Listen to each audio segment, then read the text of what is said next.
Hello नमस्कार दोस्तों, good morning, जय श्री श्याम, राधे राधे सभी को। आज हम शुरुआत कर रहे हैं। आज का देखेंगे हम, आज का जो हालिया घटनाक्रम जो हुआ है और कौन कौन से चर्चाओं के विषय बने हुए हैं, तो हम देख लेते हैं एक बार 5-10 मिनट में, जो कि आज के मोस्ट इम्पोर्टेंट जो करंट अफेयर रहेंगे वो सब चीज़ें। तो चलिए हम शुरुआत करते हैं। सबसे पहला जो हमारा टॉपिक रहेगा वो रहेगा नोबेल पुरस्कार 2023। तो नोबेल पुरस्कार 2023 के लिए घोषणाएं कर दी गई हैं। अभी के लिए चिकित्सा क्षेत्र में और भौतिकी के क्षेत्र में नोबेल पुरस्कार के लिए घोषणा की गई है। तो एक बार हम देख लेते हैं। नोबेल पुरस्कार के लिए चिकित्सा क्षेत्र में दो लोगों को नोबेल पुरस्कार दिया गया है। कौन कौन है? मतलब अभी दिया नहीं गया है, उनके लिए घोषणा की गई है। तो कौन कौन है? पहले तो है कैटालिन कारिको, और जो दूसरे हैं ड्रू विशमैन, दो लोग रहेंगे किसमें? चिकित्सा क्षेत्र में। और नेक्स्ट जो है भौतिकी में दो लोग कौन कौन रहेंगे? जो भौतिकी में तीन लोगों को नोबेल पुरस्कार दिया जा रहा है अब की बार में। कौन कौन है तीन लोग? ये हैं पीरे एगोस्टनी, फ्रैंक क्रोश्ज और एनी एल हुइलियर। तीन लोग कौन हो जाएंगे? पीरे एगोस्टनी, फ्रैंक क्रोश्ज और एनी एल हुइलियर। ठीक है, इन तीन लोगों को फिजिक्स में दिया जाएगा। तो एक बार नोबेल पुरस्कार के बारे में हम थोड़ा सा देख लेते हैं, कैसे इसकी शुरुआत हुई थी। तो सबसे पहले हम देखें तो नोबेल पुरस्कार की शुरुआत सबसे पहले हुई थी 1901 में हुई थी। 1901 में नोबेल पुरस्कार स्टार्ट हुए थे। वर्तमान में नोबेल पुरस्कार कितने क्षेत्र में दिए जा रहे हैं? 6 क्षेत्र में नोबेल पुरस्कार दिए जाते हैं। 6 क्षेत्र कौन कौन से हैं नोबेल पुरस्कार के? एक बार देख लेते हैं। सबसे पहला कौन सा है?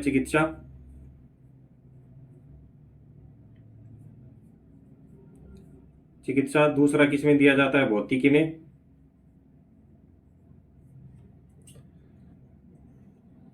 भौतिकी। तीसरा रसायन क्षेत्र में। चौथा जो दिया जाता है शांति में। पांचवा साहित्य में। और जो छठा जो दिया जाता है वो दिया जाता है अर्थशास्त्र में।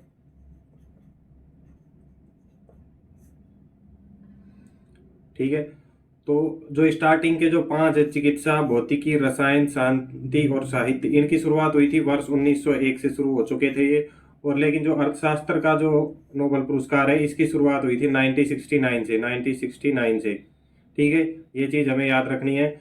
जो नोबेल पुरस्कार है उन नोबेल पुरस्कारों की घोषणा कब की जाती है? नोबेल पुरस्कारों की घोषणा तो की जाती है अक्टूबर माह में। और ये दिए कब जाते हैं? ये दिए जाते हैं 10 दिसंबर को। ये 4 चीजें हमें याद रखनी है। शुरुआत कब से हुई थी? 1901 से। 1901 में जब शुरुआत हुई तो 5 क्षेत्र में दिए जाते थे: चिकित्सा, भौतिकी, रसायन, शांति और साहित्य में। छठवां जो क्षेत्र है अर्थशास्त्र की शुरुआत हुई थी 1969 में, 1969 में। ठीक है, 2 डेट हमें याद रखनी है। तीसरा, घोषणा कब की जाती है? अक्टूबर में। और ये दिए कब जाते हैं? 10 दिसंबर को ये दिए जाते हैं। कहाँ दिए जाते हैं? स्टॉकहोम में ये वितरित किए जाते हैं। ठीक है, और ये जो अभी के लिए जो घोषणाएं हुई हैं, 2 में ही हुई हैं। किसमें? चिकित्सा क्षेत्र में और किसमें? भौतिकी में। तो चिकित्सा के दो दो लोग हैं। कौन कौन है? कैटालिन कारिको और ड्रू विसमैन। इसको हम कैटामैन से भी याद रख सकते हैं। हमें याद रखने के लिए कैटामैन। तो कैटा से हो जाएगा कैटालिन, कैटा से कैटालिन, और मैन से कौन हो जाएगा? विसमैन। ठीक है, ये हम चिकित्सा क्षेत्र में याद रख सकते हैं। नेक्स्ट जो है भौतिकी के याद रखने के लिए हम इसे शॉर्ट जो नाम है इनके वो रख लेते हैं। हमें 3 नाम याद रखने हैं: Pierre, Frank, Huilier. Pierre Frank Huilier, Pierre Frank Huilier, Pierre Frank Huilier, Pierre Frank Huilier. हमें ये 3 नाम याद रखने हैं जो कि भौतिकी में रहेंगे। नेक्स्ट हम देख लेते हैं आज का क्या है। नेक्स्ट में भारतीय पुरुष फुटबॉल टीम ने सैफ अंडर 19 चैंपियनशिप में जीत हासिल की है? तो सैफ अंडर 19 चैंपियनशिप के बारे में देख लेते हैं। सैफ अंडर 19 चैंपियनशिप, इसका फाइनल जो मुकाबला हुआ था कहाँ हुआ था? ये हुआ था काठमांडू के दशरथ रंगशाला स्टेडियम में इसका आयोजन किया गया था। जो इसका फाइनल मैच हुआ था किसका हुआ था? भारत और पाकिस्तान का हुआ था। विजेता कौन हुआ? भारत हुआ। उपविजेता कौन हुआ? पाकिस्तान हुआ। ये चीजें हमें याद रखनी है। उसके बाद में सैफ अंडर 19 चैंपियनशिप क्या हो जाएगी? साउथ एशियन, दक्षिण एशियाई फुटबॉल महासंघ, दक्षिण एशियाई फुटबॉल महासंघ हो जाएगा इसकी फुल फॉर्म जो होगी। अब इसके बारे में कुछ एक दो पॉइंट देख लेते हैं। इसमें शीर्ष स्कोर पर कौन रहा? जिग्मे नामग्येल जो कि भूटान के हैं। सेकंड नंबर पे कौन रहा? गवमसर गायोरी जो कि भारत के हैं। और तीसरे नंबर पर समीर तमांग। ये तीनों शीर्ष स्कोरर रहे हैं इसमें। सर्वश्रेष्ठ खिलाड़ी का पुरस्कार इसमें किसको दिया गया है? मंगल थांग किपगेन को। सर्वश्रेष्ठ गोलकीपर कौन है? लियोनेल डिरेल रिमई। और इसमें फेयर प्ले पुरस्कार किसको दिया गया है? भूटान को दिया गया है। तो हमें याद बस यही रखनी है दो बातें। इसको सैफ अंडर 19 चैंपियनशिप किसने जीती? भारत ने जीती। विजेता कौन रहा? भारत। किसको हराकर जीती? पाकिस्तान को। यानी कि उपविजेता कौन हुआ? पाकिस्तान। ये दो बातें हमें याद रखनी है। नेक्स्ट देख लेते हैं।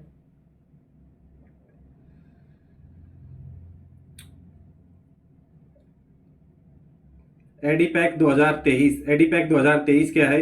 ये एक सम्मेलन हुआ है, अबू धाबी अंतर्राष्ट्रीय प्रदर्शनी और सम्मेलन। इसकी फुल फॉर्म है किसकी? एडीपैक 2023 की।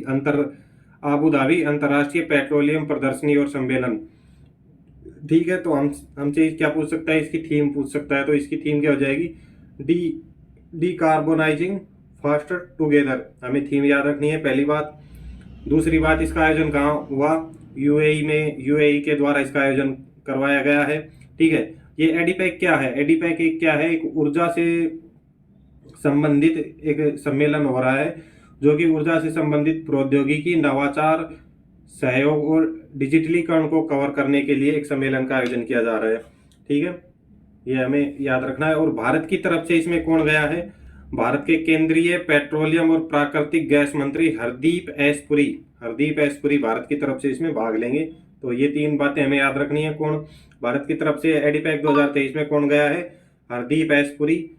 और एडीपैक 2023 जो है इसकी थीम क्या है? Decarbonising faster together. Decarbonising faster together. ठीक है, किससे संबंधित है? ये ऊर्जा से संबंधित है।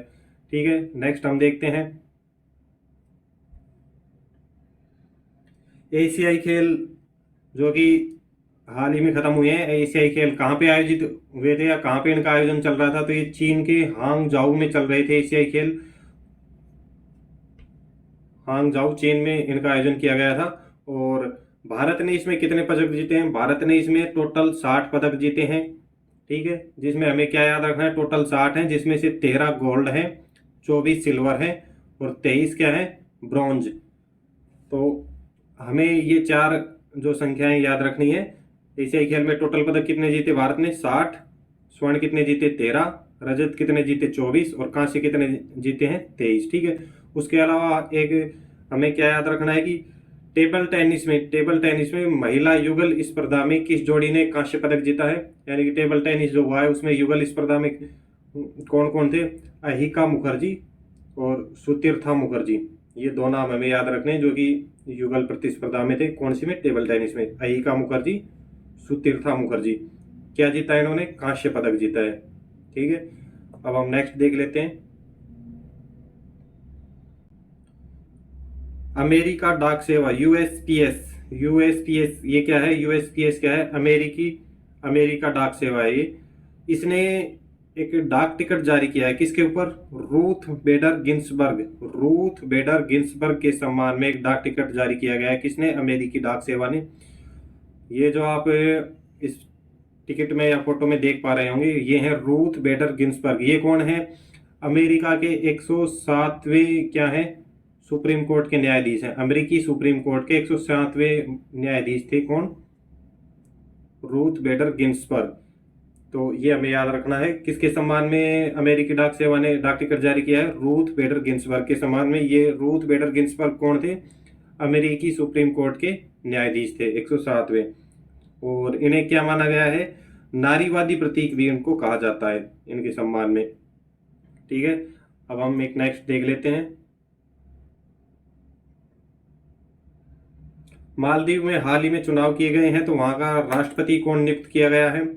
मालदीव का राष्ट्रपति अभी चुना गया है मोहम्मद मोइजू। मोहम्मद मोइजू मालदीव के राष्ट्रपति नियुक्त हुए हैं। तो ये सीधा क्वेश्चन पूछा जा सकता है कि मोहम्मद मोइजू कहाँ के राष्ट्रपति हैं? तो आप अपने को बताना है कहाँ के, मालदीव के हैं। उसके बाद में हम नेक्स्ट देखते हैं।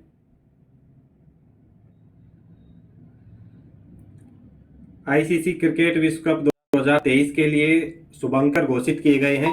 तो आधिकारिक शुभंकर कौन कौन है वो चीजें हम लेते हैं। आधिकारिक शुभंकर ब्लेज और टाँक की घोषणा की गई है, ब्लेज और टाँक।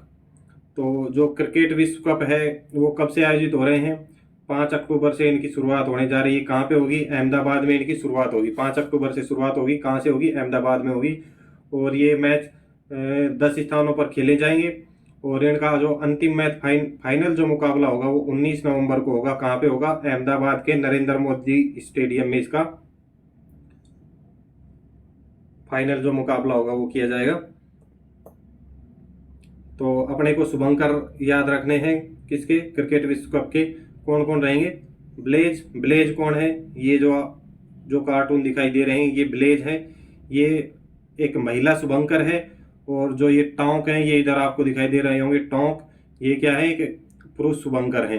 एक इधर देख लेते हैं, ये जो 4 नंबर का पॉइंट है, ब्लेज एक महिला शुभंकर है जो तेज गति से गेंदबाज करती है और बल्लेबाजों को आश्चर्यचकित कर देती है। ठीक है, उसके बाद में टोंक के बारे में देख लेते हैं। टोंक एक नर शुभंकर है जिसका शांत स्वभाव है, उसे बल्लेबाजी का चैंपियन, इसका जो शांत स्वभाव है वो इसको बल्लेबाजी का चैंपियन इसे बनाता है। ठीक है, तो क्वेश्चन ये पूछ सकते हैं किस तरीके से, क्रिकेट विश्व कप 2023 के लिए आधिकारिक आईसीसी महिला शुभंकर का क्या नाम है? तो क्या रहेगा? ब्लेज। और यहाँ पर महिला की जगह नर शुभंकर या पुरुष शुभंकर आ जाए तो कौन हो जाएगा? टाँक हो जाएगा। ये हमें चीजें याद रखनी है। तो आप सभी का धन्यवाद। आज के लिए इतना ही। हम मिलते हैं नेक्स्ट वीडियो में कल में। सभी को राधे राधे, जय श्री श्याम, जय हिंद, जय भारत। Thank you.